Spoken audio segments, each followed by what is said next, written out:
Hello, hello. We are back again.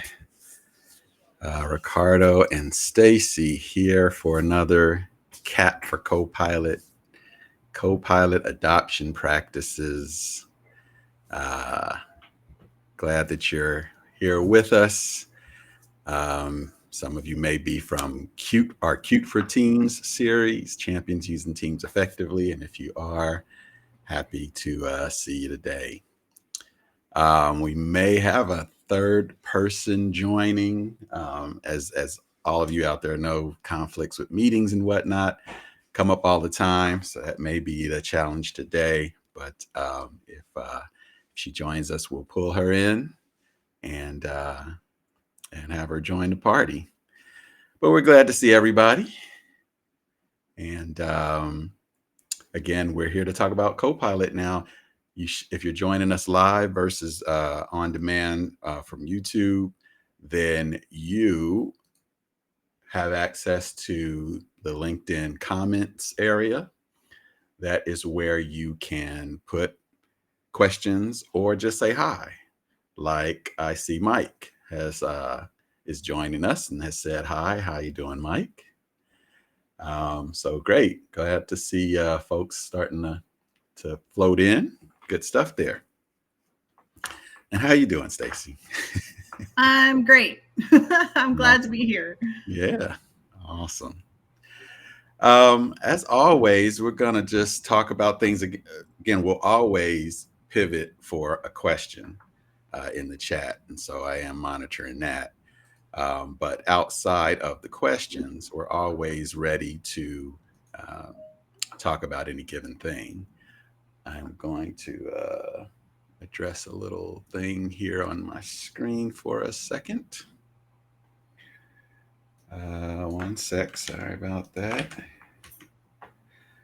And all right, so always ready to talk about Copilot. You know, one of the topics lately that I've had come up, customers and just fellow enthusiasts, is all of the mini Copilots that are out there. The two most popular, maybe the Copilot, let's call it Copilot for the web, officially Microsoft Copilot. That's what you see when you get in your browser, the little symbol in the corner, versus Microsoft 365 Copilot, or what we might call Copilot for work, that has access to your emails and things like that. But any of you out there who have the Microsoft 365 Copilot license knows that once you got that license, you got a lot of Copilots in a lot of places within your environment.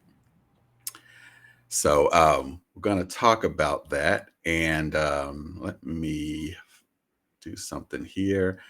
I think our special guest is coming in here in a sec. So that will be cool. We'll introduce her when she makes her way in. Just before I do that, though, I want to give a shout out to an MVP that just recently posted a new version of her M365 wheel. And I know it's super small and maybe hard to see, but if you can kind of imagine, and we'll put the link into the chat, into the comments at some point. As you can see, it's all the apps, and in this little circle is little Copilot icons for where Copilot also shows up. Okay, so again, hard to see in effect. Let me see if I can I could do a little bit of increase. That's a little better, but you can see the different Copilots there. So this is a nice visual, kind of unofficial visual there, but one way to represent that. And so a lot of you may be used to seeing it, in the typical Word, Excel, PowerPoint, OneNote, but you can see there's many more than that. And that's we'll talk through some of that, talk about our favorites, things like that. Savita, you can give me a thumbs up if you, okay. All right. So let me bring on camera another guest today, my friend Savita. She is joining us as well. Maybe having some fixing the camera there. Yep, we see you. Can you hear us and everything? Yes, I can hear you well, though I'm Awesome. not sure about overall system here. This Yeah, is new to me. we hear you. Yep, and we see you. So it's all good. I know it is. It's a new system for us too, and I'm still trying to figure it out. But it looks like we're good. We're all in. So yeah, I invited Savita to join us too. She's a fellow Copilot enthusiast, and thought it might be nice to have her join us and talk about Copilot with us. And Savita, maybe you want to give us a quick intro, who you are and your background with Copilot and things as you adjust your own background there. I see. I think you're working Yeah, I through mean, that. I just had a new background, but do you guys see me still or no? I don't see you now. No. Okay. So, I am here. I don't know why it shows. did it switch to your other laptop camera maybe? Because it's like, No, okay. my apologies. I don't know what's Nope. going No on. problem. We didn't give Savita any rehearsal time, so it's not her fault. Now we see you without the back. Okay. There we go. All Now right. That's you're perfect. Okay. perfect. All right. Okay. Bingo. Sure. Awesome. Okay. Sorry about all the technical glitch here. Hello, Okay. everyone. I'm Savita Mittal. I'm Senior Cloud Solutions Architect, and I support state and local government. My experience is pretty much with Microsoft Technologies, working almost for 15 years as a technology professional, support all data and AI, and AI is like keeps me awake. I am.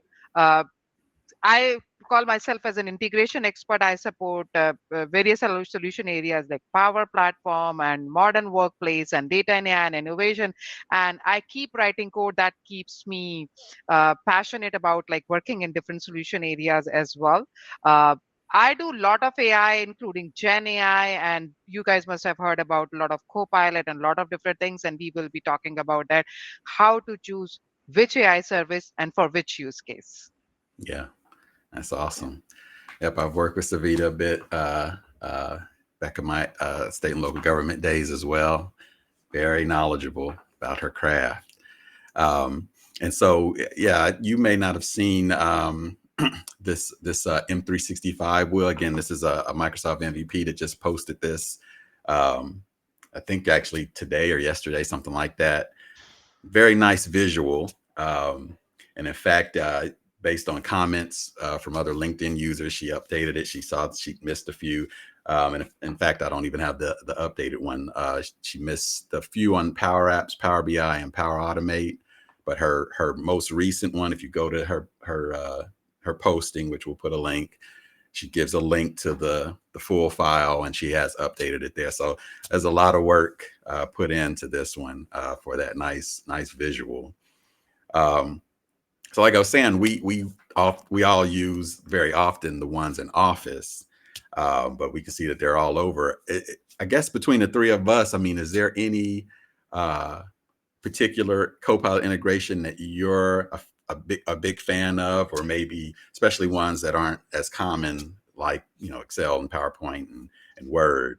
Any other one that you're a fan of in any other app? I mean, I can't live without Copilot in Teams meetings. Yeah, for sure. Yep, that is a big one. And And I use think we case talked. might be different by role to role. So I do not Yeah, rely on Copilot for team meetings. I rely on Copilot for my technical topics discovery. yeah. So talk about that. Is that like as you're preparing for a presentation or something like that?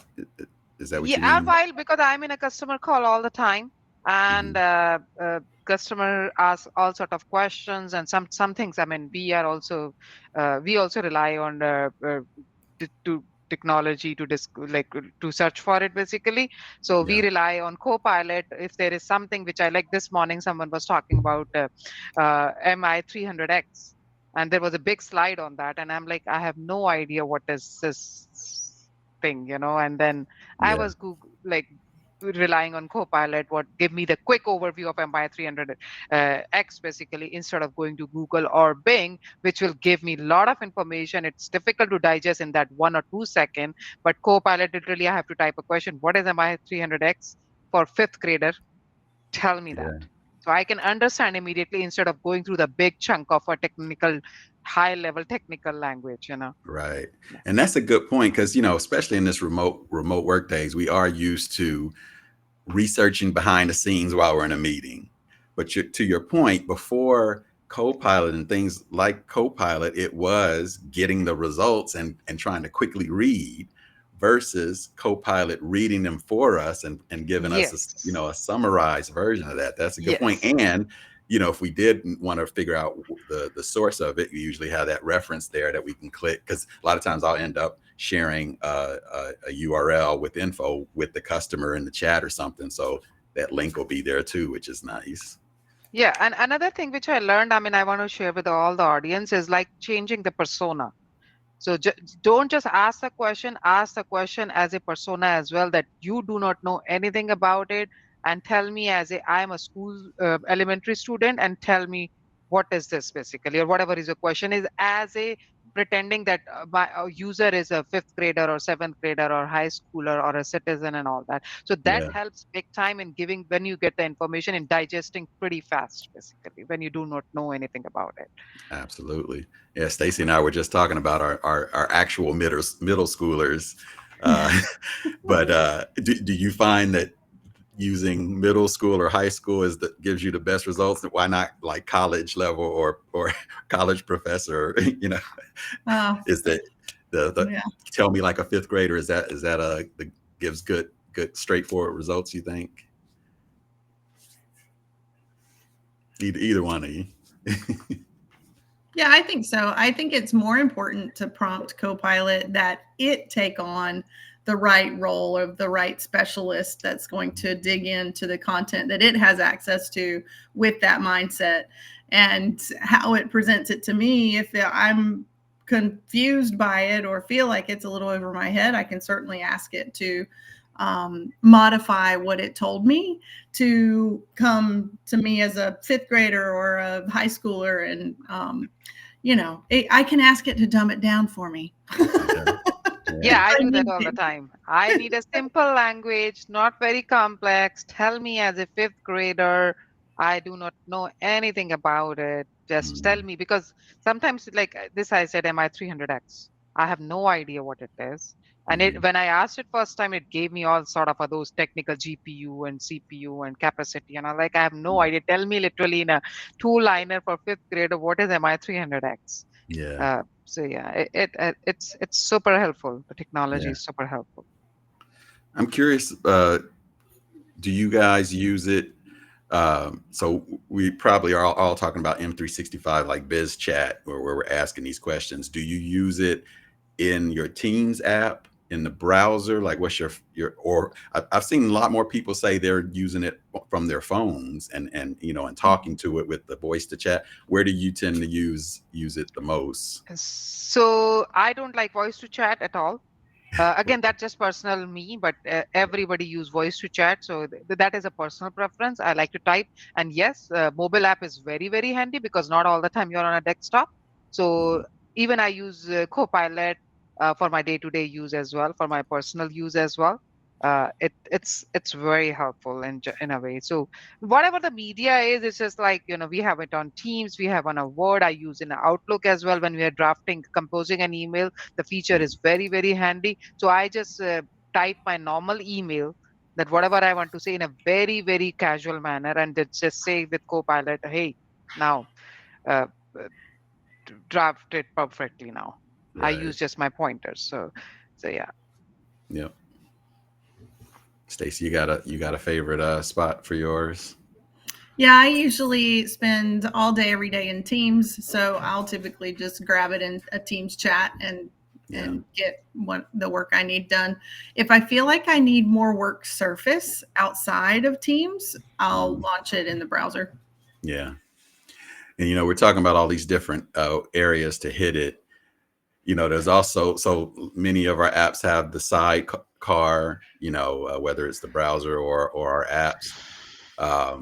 I think what we also are starting to notice is more interactions within the item as well, right? I mean, so here as Word as an example, we've always had the sidecar there, but to also have it within the actual, where we're working, to be able to in this case draft some additional info, as opposed to drafting it here and then copying it over.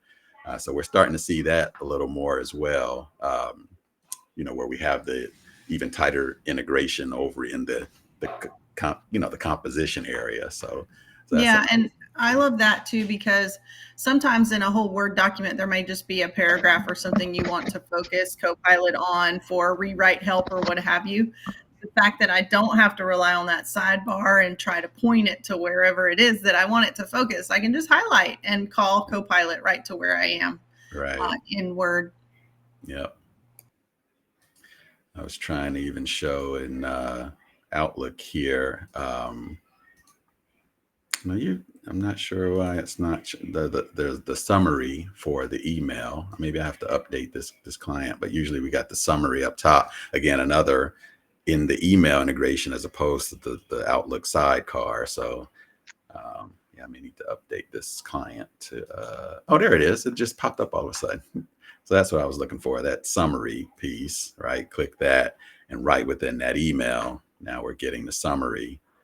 We could certainly have asked in the sidecar for a summary, but we're getting it right there in context. So yeah, now it's there every time. Good stuff. Yeah. Good stuff. So as I'm looking at, go back to the wheel here. The other one that I like that maybe isn't used as quite as much is, and where is it in here? Is in Stream. Is that in this? It's got to be. Yeah, it's in like crimson color in the top. Oh, there it is. Yep. So Stream. So, asking questions about the video that you're watching. So it may not be, certainly when you're recording the meeting, you are getting a video that you can watch and stream, and it's got the transcript, but this may just be a video period. Maybe it wasn't a Teams meeting, it's just a video that got created. Stream can, create a transcript, and then you can start asking questions about that video recording.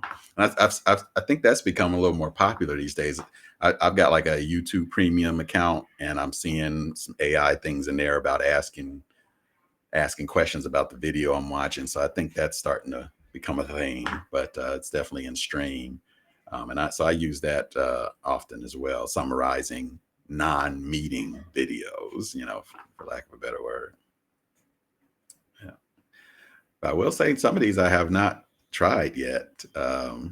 Looking at this list here, so there's a lot going on here.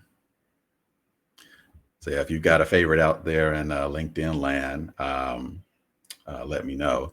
I am looking at the chat, and noticed a question about if BizChat is the official name for basically that M365 Copilot.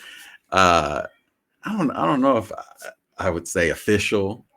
I don't know if either of you know. I mean, I don't in general call that BizChat. I just call it Copilot. But we're talking about essentially and in fact, I can just pull it up here. I mean, when I'm opening up, let's say Teams, and going here, my full-blown, Copilot for work, I believe this experience has been called BizChat. Maybe is officially called. I just don't know about the official part, but this is what I mean when we say BizChat. So maybe for now, yes, that is potentially the official or unofficial name. So thanks for that question, though. And of course, I like this interface because it helps get me started with, some things that, some ideas for how I might, want to use it. So, but Savita, I know you're in the more 400 level with this whole AI thing. So I think you do a lot of work with OpenAI as well, right? Yeah. Yes. So it's kind of the power behind it. I mean, what tools do you use for that work? You want me to share my slide? I have a very good slide on that. Sure. Hopefully it works with this little software we're using here. But yeah, go ahead and try to. Okay, let me try. I see the share icon. And I see entire screen, a window here. Share. Please confirm if you see the slide deck. I got Perfect. it I think, here. right? There we go. Perfect. Yep. Yes, yes. So this is a slide I want to talk about. So we deal with in the Microsoft ecosystem. We deal with bunch of different copilots. Basically, uh, very first one is Copilot for Web and Work, which is copilot.microsoft.com. Basically, that's the URL, and in that we get two tabs. Work, which is basically Ricardo was mentioning that someone was relying on Teams meeting, and Stacey was mentioning as well. And then we have a web tab, in which is kind of a public chat GPT where we can search the public internet as well. Basically, we rely on this. So this is our kind of a public chat bot, which is connected to your M365 account as well, and plus web. Okay. The next one is integrated version. We also talked about that. Okay, I use in Outlook, we use in Word, we use in Teams, we use in Power Platform, or in a presentation, PPT, and all that. So it is an integrated version with every tile of Microsoft, basically, which is integrated everywhere. So if you need to gain insights out of your data from those Word, Windows, and Power BI, and Dynamics, and Teams, and Outlook, so you can gain quick insight. The very third one, where we can get more creative instead of just relying on a Copilot, which is available for us, the Copilot Studio, which is the URL is copilotstudio.microsoft.com, where you can build your own chatbots. Basically, you can, it's a low code, no code. If you guys are familiar with Power Virtual Agent, this is the kind of a advanced version of a Power Virtual Agent now, with the capability of GPT models as well. The only drawback here is you do not have any choice of models. You do not have any choice of model that, oh, because in the GPT model, there are lots of models to enhance the performance as well. So you will not get any of that, but you can still create your quick chatbots by connecting with your data. Basically, your data can be your SharePoint data, your can OneDrive data, or some few enterprise stores, and some other data. Basically, you can or the websites as well. So if you want to chat quickly with your SharePoint files, you can spin up this kind of a chatbot here. And we'll see other. Then we have this Azure OpenAI enterprise level chatbot. Ricardo was asking me when we do OpenAI, basically OpenAI chatbot, how this guy is different from this. Basically, OpenAI chatbot means the enterprise level, which is oai.azure.com. It has a GPT models playground, pay as you go, and PTU.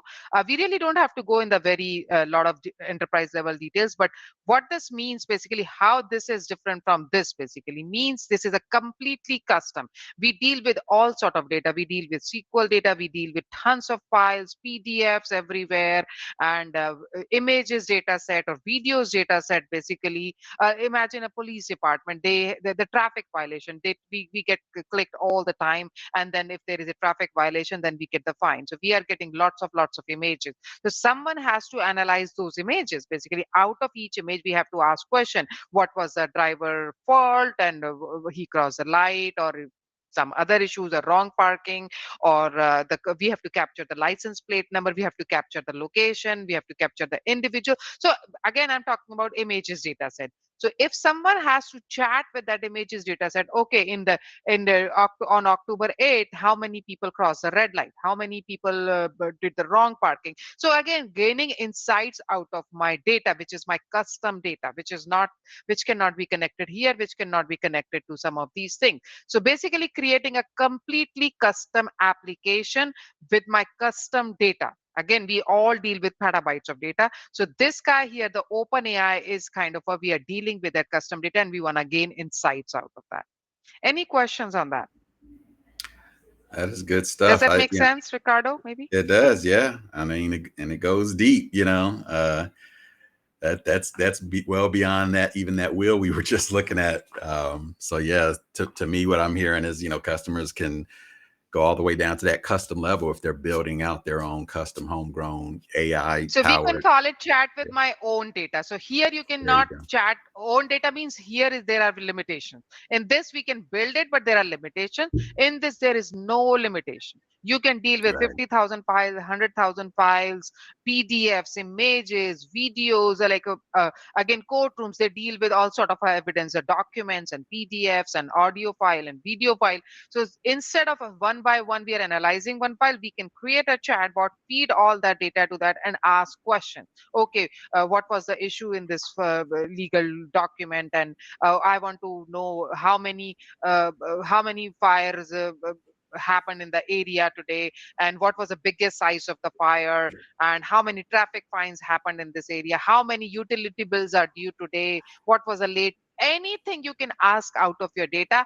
So for that, when you say out of your data, then you have to build the enterprise level chatbot, and you have a GPT models. Again, in the OpenAI world, we deal with different models, and every model has different performance level. So again, the more you get adventurous with your application, you have to choose. But all these flexibility is not here. This is kind of a quickly spend where you can connect with bunch of low level, low grade kind of a data, basically data sets like OneDrive or SharePoint, just quick SaaS based platform. But this guy has no limitations here. We can connect with any websites, and imagine the websites I have seen, there are like 10,000 pages, 20,000 pages. Imagine having a chatbot for the users here. They can chat with those 10,000 pages website here and ask questions. So anything of that sort, a custom application, custom solution, we call it. We need Azure OpenAI for that. Thank you. Yeah. Any other questions? I don't see any in the chat. If you are out there and have one, we are monitoring the chat, so definitely put it in there. But yeah, we appreciate that rundown. This is a good clean slide for being able to see all of those kind of all in one. Sure. That's good stuff. Thank you. Yeah. Well, we're about at time here. So for all of you out there, we'll post this to YouTube, but feel free to reach out to Savita if you got other questions. I know Savita's on LinkedIn as well. So we'll post in the comments there links to her and other things that we share today. So anything else for anybody? Last couple minutes here. Awesome. All right. Well, again, we're weekly or bi-weekly. We're still trying to work that schedule out, but always can find us at aka.ms/cap for Copilot. And so we'll probably see you next week, if not next week, the week after. But Sure. Thanks again, our special guest, Savita, and thanks, Stacy. And thanks to all of you out there. And we will see you next time. Yeah. Thank you. All right. Bye. Thank you, everyone.